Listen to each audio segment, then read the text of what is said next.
Hello, my name is Robert Emmett Hernan. I'm head of Blue Stack Productions, Inc., the publisher of Irish Environment, an online magazine covering environmental matters on the island of Ireland. And I'm very happy to today be here in Belfast with Niall O'Kane. Niall, how are you? Very good, thank you. Now, could you tell the audience what your role is within the Community Association? Well, I'm a voluntary director of Carntogher Community Association, and we don't get not paid.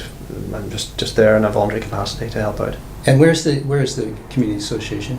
It's based in South County Derry. It's in the Northern Spurn Mountains, in South County Derry. Now, could you explain to the audience what the association is and what it does in a general way?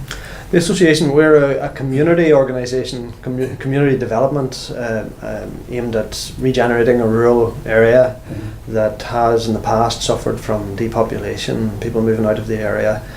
So we develop a whole range of community projects, and I suppose our ethos, we have a number of areas that are central to the ethos of the association, one of them being the reinstatement of the Irish language would be very important to us, and the other would be the environment. Those are two of the core planks of the ethos of the association. And the community was in the past bilingual, but that had been lost in some ways, and you've resurrected that. Yes, the use of the Irish language. Yeah, that's right. Our area would have been an Irish-speaking community up until the 20th century, the start of the 20th century. Native speakers would have survived into probably the 50s, 40s, 50s, and that would have been common across Tyrone, northern Tyrone, South Derry. Up until the start of the 20th century, there would have been an Irish-speaking community there, and I suppose with partition, with recession in the 30s and everything else, and a whole range of other factors, and English medium education, and the language really ceased to exist as a spoken community language, but was still there and still learned as a language. And it's only probably in the last 30 years that we have sought to reinstate the language within the area, and there's still a very strong heritage associated with the Irish language. There was a branch of Conor na Gaeilge going back over 100 years, and to when the area was a Gaeltacht area, and we have a lot of field names and an awful lot you can learn about the geography of the area from the Irish language names, and it's it's something that's an important part of our heritage, and it's something now that has been spoken by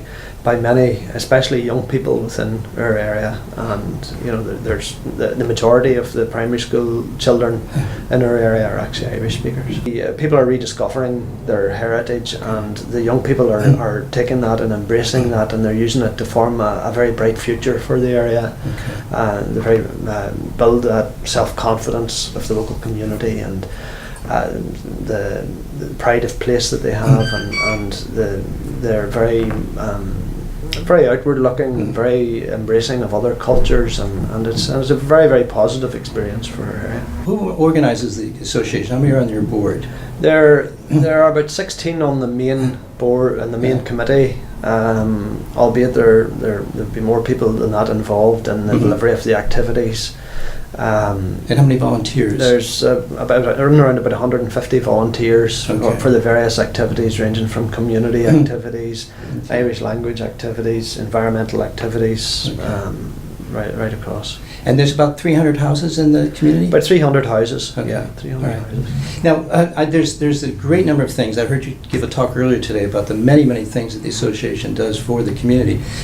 But I thought today we could focus on two of those activities. One is the Drumnup Community Nature Reserve. Yes, Drumneaf. Drumneaf, okay. Drumneaf, yeah. And could you tell the audience what that is generally? Drumneaf is a community nature reserve that we purchased back in 2012 with the financial help from the Heritage Lottery Fund and the Northern Environment Agency, NIEA, and we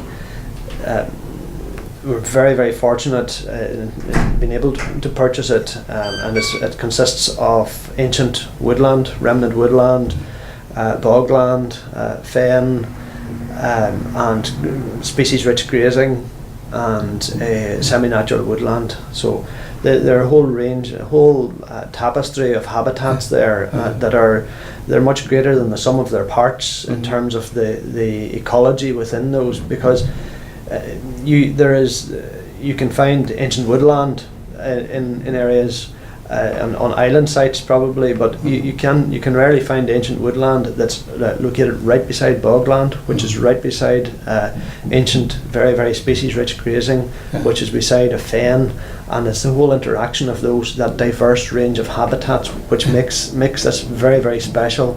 And it's really, if you like, it's like a microcosm of the Irish landscape of 1,000 years ago in that respect, and it's the interaction of those different habitats that multiplies the biodiversity within the reserve, and it's something really, really special that we have.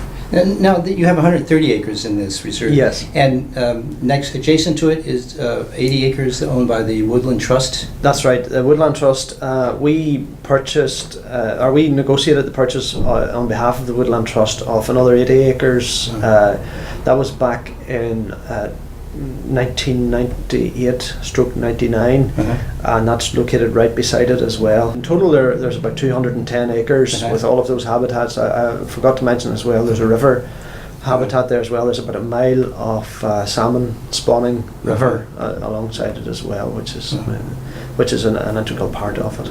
Now, the Woodland Trust owns that other 80 acres. Do you manage that, or do they manage that on their own? Well, they manage it, and they look after it, but we're very much involved in that. We're involved in the use of it as well. We would organise a whole range of events and activities during the year which would make use of both parts of the reserve. Anybody going into the reserve would not be able to tell the difference between what belongs to us and what belongs to the Woodland Trust. We have a memorandum of understanding that we signed with Woodland Trust, which effectively brands the reserve as an entity and runs it as an entity, and we have a very good relationship with the Woodland Trust, and it's a very, very good opportunity for both of us. Yeah. Now, tell us, what was the response from the NIEA, the Northern Ireland Environmental Agency, about your acquiring this property with funds from them? Well, it was a bit of a job at the start, trying to convince and to reassure them that we're not an environmentally centred organisation. We're a community-based organisation with a very strong environmental ethos, and they had never given money before for land purchase to a non-environmental sector organisation, and we were able to convince them to do this on the basis that really what we were doing is bringing the reserve, or bringing this ecological asset back into the ownership of the community, and develop it as a community owned, managed asset that would be used for a whole range of uses, and where the community, the association, together with the individuals within the community and the volunteers, would act as custodians for this reserve. They quickly realised that we were genuine about that, and that we wanted to do this, and we were. And I think we've delivered on that. Every year that goes by, the local community see it more and more as being belonging to them, as we deliver more and more activities within the reserve. Now you mentioned there's some ancient woodlands. How much of the 130 acres is ancient woodlands? Out of the 210, there's 210 acres there. There's in around about 50 acres that you could that would be ancient woodland. Yeah, okay. Yeah. And now, when you acquired it, of course, you had the responsibility to manage the property. Did you have to do any restoration to preserve or expose the ancient woodlands, or any other kind of restoration to the land before you were operating it? We didn't. What we had to do, because the area had been low intensity farmed for thousands of years, probably.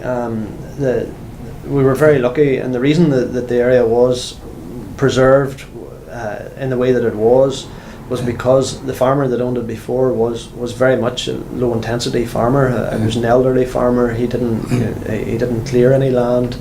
He didn't sow any manure, any artificial manure on on the land, and he wintered his cattle out all winter, and really we just continued with the same arrangement. We acquired, with the help of the Rare Breed Survival Trust, a herd, a conservation herd made up of Shetland cattle, and there are a few sheep as well on the reserve, and we have an Irish cob horse as well in foal. So we're able to deliver a whole range of all of the grazing needed to manage the reserve in the way that it was before. We produced a management plan which looked at all of the different areas of the reserve, and we don't graze at certain times of the year in a lot of the reserve, and then we would have fallback grazing that we would use for the cattle and sheep and horses during those particularly critical times. So like before the end of July we wouldn't put anything on the species rich grazing. There are 3 medieval forts on the site, and there would have been a seasonal, and the area would have been a seasonal grazing area. So and it's obviously been grazed and managed for a long time, because we were able to take a 1 metre quadrant, and we found in around 23 different species of plants within that 1 metre, and something 18 different types of insect, and 10 juvenile frogs within 1 metre square. And we have 1 million metres squared within this reserve, so it lets you see the diversity that we have, and something that's really special. Now let me ask you, because this I think would be interesting for other people who are very interested in perhaps replicating what you've done there. Is how do you finance the maintenance of the preserve? We do a lot of things on the reserve, and they're connected with. We have allotments on the reserve.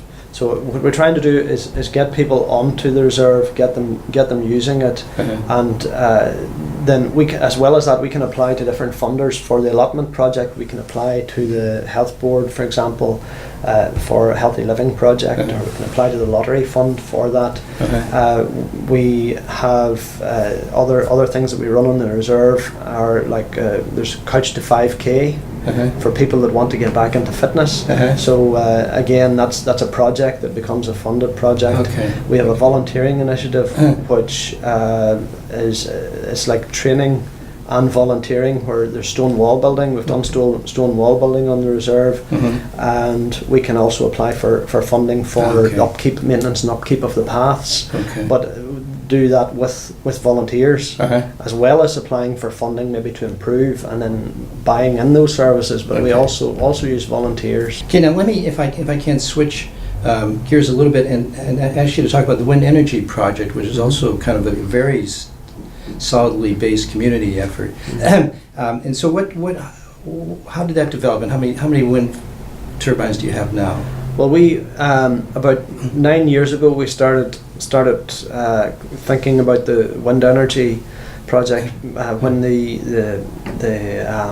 ROCs, the Renewable Obligation Certificate scheme, came out, where you were able to receive additional funding through the renewable obligation certificates for energy that was generated from renewables, and we looked. We now have 1 turbine up, and the income from that is being split between the community association, between the local GAA club, and between 2 local Irish language preschool playgroups. So that has been that's a great asset to the area. So each of those organisations will get a certain, they'll get a portion of the money from that.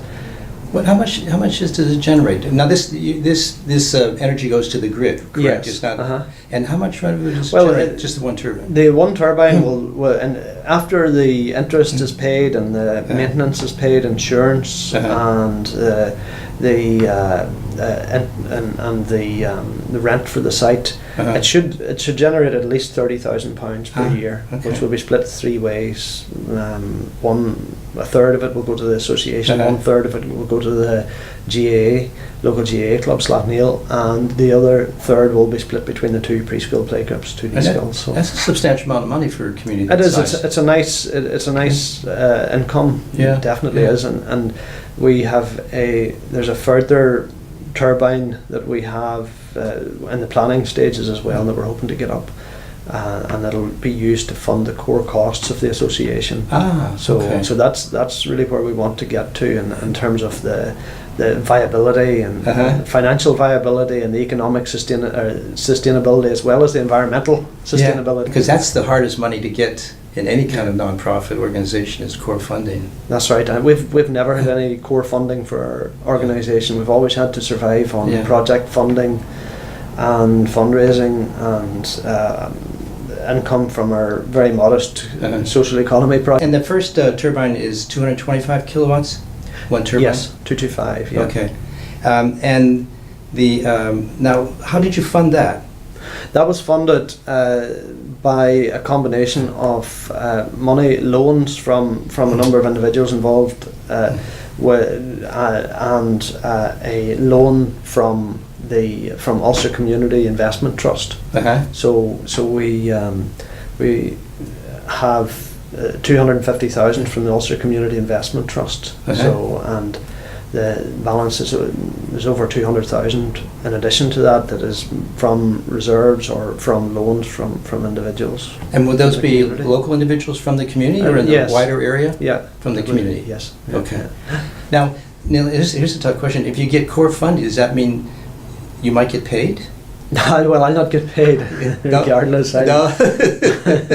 Maybe the third turbine think we can I'll- get you some pay out of No, well, no, I don't. I don't do this for the pay. If Okay. I did it for pay, I would be looking for a lot more money than that. So I don't be. That's not the reason that we're doing it. That I or the many others that are involved with it are doing it. You know. Okay. So. Neil, thanks for talking with us today. Okay. Thank you.